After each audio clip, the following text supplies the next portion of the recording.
Greatest headlines of the century. Dateline India, August 15th, 1947. In a moment, the story. India's battle for independence from the British Empire had been a pressing problem since the early years of the 20th century. Mohandas K. Gandhi, spiritual leader of millions of Hindus, had waged a passive war for several decades before the negotiations were to take a favorable trend.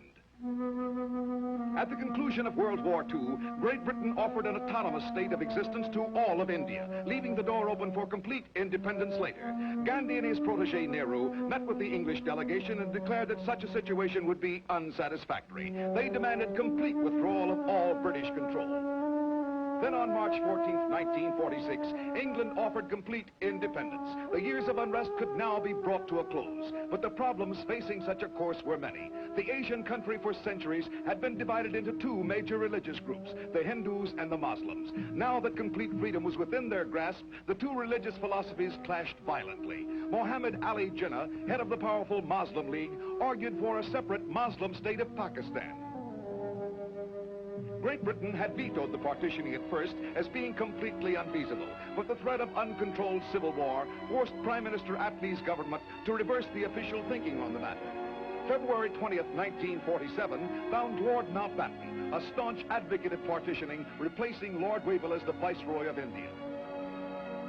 At the same time, in separate assemblies, the Muslim League and the Hindu Confederation finally accepted the British offer of independence of the two separate states of India and Pakistan. August 15th, 1947, found the partitioning going into effect. Almost 2 million people had to be evacuated from one state to the other, as the partitioning line found Muslims living in the Hindu state and Hindus residing in the new Muslim state. Hungry and homeless refugees set up housekeeping in the streets of the major cities. Bewildered, they waited helplessly for someone to take care of them. Violence flared up over the partitioning in both India and Pakistan. Traditional, centuries-old hatred between the two major faiths brought to a boil this dissension over the new boundaries and took a toll of countless lives.